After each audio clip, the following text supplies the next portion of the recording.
사랑하는 성도 여러분, 9월 5일 새벽 만나에 오신 것을 주님의 이름으로 환영하고 축복합니다. 또 새로운 한 주가 시작되고 이번 주는 추석 명절 연휴가 시작되는 그런 주이기도 합니다. 여러분, 오늘도 하나님께서 주시는 말씀을 통해서 힘을 얻으시고 믿음으로 담대하게 세상 속에서 승리하시는 여러분 되시기를 주님의 이름으로 축복합니다. 오늘 우리에게 주시는 하나님의 말씀 보겠습니다. 우리에게 주시는 하나님의 말씀은 사사기 1장 22절에서 26절까지의 말씀입니다. 사사기 1장 22절에서 26절까지의 말씀 제가 여러분에게 봉독해 드리겠습니다. 요셉 가문도 베델을 치러 올라가니 여호와께서 그와 함께 하시니라. 요셉 가문이 베델을 정탐하게 하였는데 그 성읍의 본 이름은 루스라. 정탐꾼들이 그 성읍에서 한 사람이 나오는 것을 보고 그에게 이르되 청하노니 이 성읍의 입구를 우리에게 보이라. 그리하면 우리가 내게 선대하리라 하매 그 사람이 성읍의 입구를 가리킨지라. 이에 그들이 칼날로 그 성읍을 쳤으되 오직 그 사람과 그의 가족을 놓아보내매 그 사람이 햇사람들의 땅에 가서 성읍을 건축하고 그곳의 이름을 루스라 하였더니 오늘까지 그곳의 이름이 되니라. 아멘. 네, 여러분, 우리가 지난 시간까지 유다가 올라가서 가나안 땅을 치고 특별히 산지와 헤브론 산지와 또 블레셋 사람들의 땅에 가사 지역, 에글론 지역, 아스글론 지역을 점령하는 것을 우리가 살펴봤습니다. 특별히 유다의 치명적인 실수가 있었죠. 무엇이냐면 바로 골짜기에 있는 철병거를 가진 가나안 주민을 쫓아내지 못하였습니다. 그들은 충분히 쫓아낼 수 있었습니다. 왜냐하면 하나님께서 함께 하셨기 때문에 하나님의 명령에 따라 그 철병거를 가지고 있는 강력한 적들과 싸워서 우리 실력이 아니라 하나님의 능력으로 이길 수 있었습니다. 그러나 유다는 겁이 나서 그 골짜기에 있는 철병거를 가진 가나안 주민을 쫓아내지 못합니다. 이것이 하나의 시그널이 되어서 이제 이스라엘 백성들에게, 다른 지파에게 영향을 미쳐서 계속해서 그 가나안 땅에 있는 백성들을 쫓아내지 않고 함께 타협하고 공존하는 쉬운 길을 선택하게 됩니다. 그 이후로는 계속 실패에 대한 이야기가 나오는데, 어떻게 보면 유다 지파의 이야기는 우리가 지난 시간에 살펴봤던 것처럼 유다 지파는 남쪽 지파의 리더, 전체 이스라엘 지파의 리더 역할도 하지만 우리가 봤던 것처럼 유다는 지금 남쪽 지파의 땅을 점령하고 있습니다. 그래서 남쪽 지파에 속해 있는 지파는 바로 유다 지파, 시므온 지파, 그 다음에 베냐민 지파인데 거의 시므온과 유다는 같이 움직였던 지파이고요. 그리고 베냐민 지파가 실패했다는 것을 우리가 지난 시간에 보았습니다. 이런 유다의 잘못된 불신앙이 다른 지파에게 좋지 못한 영향을 끼쳐서 이 이후로는 가나안 백성들과 싸우는 것이 아니라, 가나안 백성들과 거룩한 전쟁을 통해서 하나님의 나라를 세워가는 것이 아니라 타협하고 세상과 타협하고 세상의 문화를 닮아가는 그런 사사기에 임했던 이스라엘 지파의 타락의 모습의 시작과 그런 불길한 기운이 보여지고 있습니다. 오늘 말씀도 요셉 지파가 올라가서 땅을 취하는 장면을 보여주고 있는데, 유다 지파가 남쪽 지파의 리더라고 한다면 이제 오늘부터 시작되는 요셉 지파는 북쪽 지파에서 리더격인 지파입니다. 요셉 지파는 에브라임 지파와 므낫세 지파를 일컫는데 가장 인원도 많고 또 가장 넓은 땅을 소유하고 있었던 지파이기 때문에 그만큼 힘이 있다고 볼 수가 있겠죠. 오늘 본문에서는 요셉 지파가 베델을 점령하기 위해서 치러 올라가는데 오늘 한 가지 단서가 나타납니다. 하나님이 함께 하셨다는 말씀이 나타납니다. 그러면 이것은 사실은 이미 요셉 지파의 싸움에 있어서 승리가 보장되어 있다는 거죠. 유다가 땅을 치러 갈 때도 하나님께서 그들과 함께 하셨다고 이렇게 말씀하고 있잖아요. 마찬가지로 오늘 요셉 지파에게도 하나님이 함께 하셨다는 전제를 이야기하고 있습니다. 이것은 이미 싸움의 승패가 갈라진 것이나 마찬가지입니다. 이대로 가서 믿음으로 정복하면 그 땅을 정복할 수 있습니다. 그런데 오늘 본문에 보면은 요셉 지파의 그 승리에도 불구하고 기뻐할 수 없는 일이 기록되어 있습니다.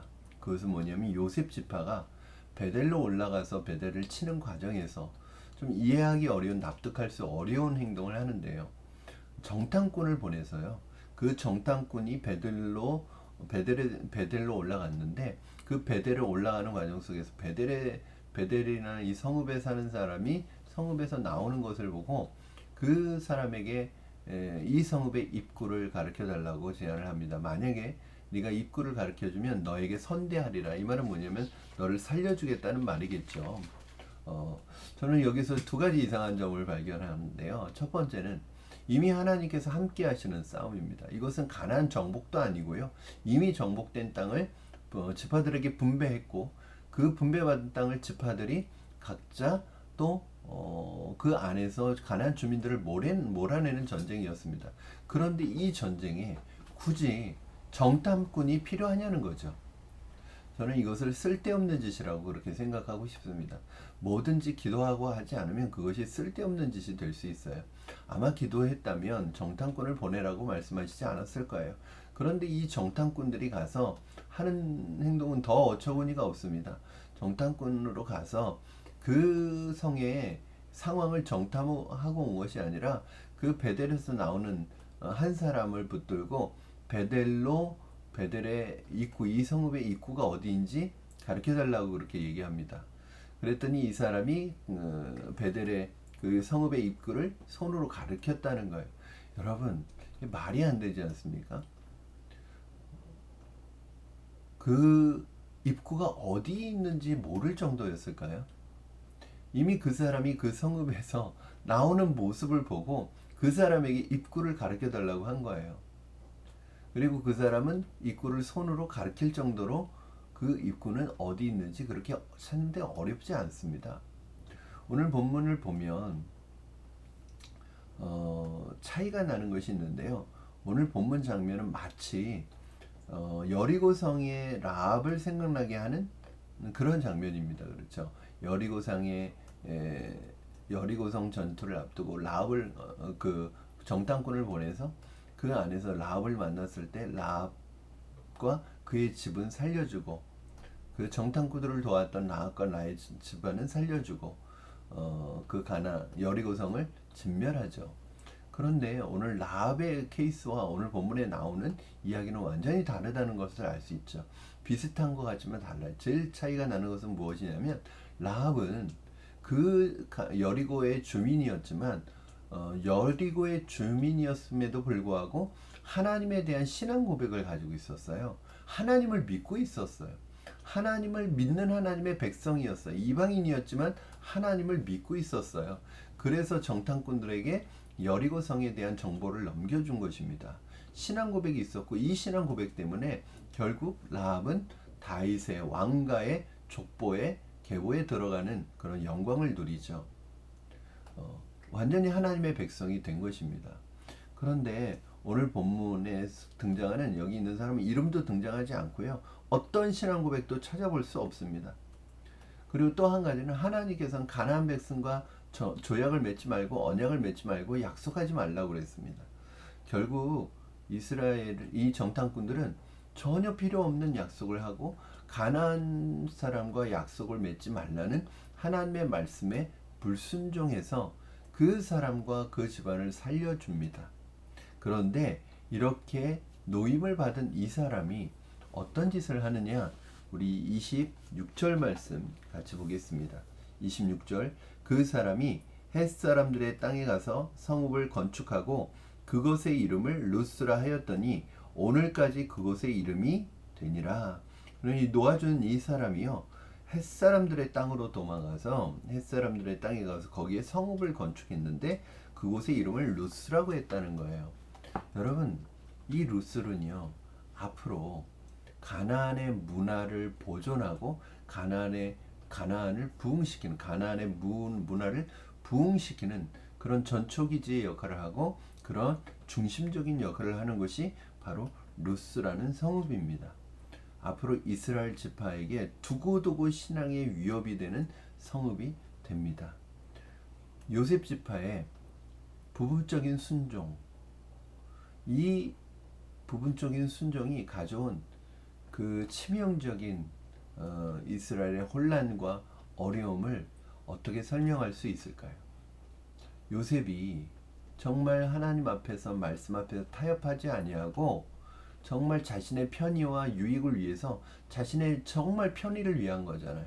생존의 문제도 아니었고 절박한 문제도 아니었어요. 그래도 안 되겠지만 그것이 아니라 자신의 편의를 위해서 그 입구 찾는 것 때문에 이 가나안 족속과 언약을 맺어서 살려주게 되는데 이 가나안 사람이 나중에 루스라는 성읍을 세워서 가나안 문화를 보존하고 부흥시키는 그런 역할을 하고 이스라엘이 가나안 문화에 흡수되도록 가나안 문화에 빠지도록 만드는 그런 중추적인 역할을 하는 사람 또 그런 성읍이 됩니다. 우리가 하나님 앞에 순종하는 것 중요합니다. 그러나 하나님 앞에 순종한다는 것은 100% 순종하는 거예요. 온전한 순종을 하는 거예요. 부분적인 순종은 사실은 순종이라고 보기 어렵습니다. 그리고 그 부분적인 순종은 절반의 성공을 가져오는 것이 아니라 치명적인 문제를 가지고 옵니다. 이 요셉 지파의 이 실수가 앞으로 이스라엘 지파 모든 지파에게 어떠한 세상의 문화와 악한 문화에 빠져들게 만드는지 우리는 눈으로 보게 될 것입니다. 사랑하는 성도 여러분, 하나님 앞에 순종하실 때 여러분의 편의와 어떤 유익을 위해서 부분적으로 순종하지 마시기 바랍니다. 그 부분적 순종은 부분적 절반의 성공과 절반의 실패가 아니라 우리의 삶에 먹구름과 같은 큰 어려움을 신앙적인 위기를 가져오는 부분적인 순종이 아니라 불순종의 역할을 하게 될 것입니다. 사랑하는 성도 여러분, 오늘도 여러분에게 주어진 삶에서 온전히 하나님의 말씀에 끝까지 순종하시는 여러분 되기를 주님의 이름으로 축원합니다. 어떠한 것도 염려나 걱정이나 근심이나 장애물 앞에서 머뭇거리지 마시고 포기하지 마시고 끝까지 믿음으로 순종하시는 여러분 되셨으면 좋겠습니다. 저도 오늘 그러기를 기도하고 저에게 주어진 하나님의 명령 앞에 온전히 순종하는 삶을 살아가도록 하겠습니다. 여러분도 오늘 하루 하나님 앞에서 내 유익과 상황과 내 편의를 위해서 부분적으로 순종하지 마시고 온전한 순종을 드리는 여러분 되기를 주님의 이름으로 축원합니다. 기도하겠습니다. 살아계신 하나님 아버지 감사합니다.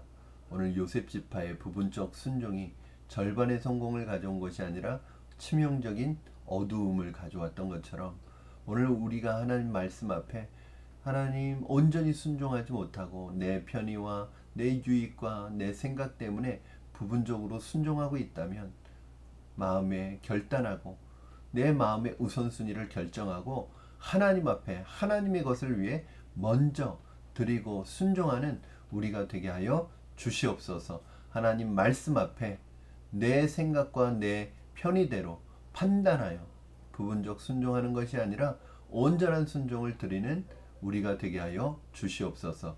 감사드리며 예수님의 이름으로 기도하옵나이다. 아멘. 사랑하는 성도 여러분, 오늘 하루도 새롭게 시작하는 한 주 또 하루 승리하시기를 바라고요. 비가 많이 오기 때문에 주의하시고 조심하시고 비 피해 없도록 또 조심하시기 바랍니다. 오늘 하루도 하나님의 은혜의 날개 아래 살아가시는 여러분 되기를 축복합니다. 사랑합니다. 우리 내일 새벽 만나 시간에 다시 말씀으로 만날 수 있기를 기대합니다.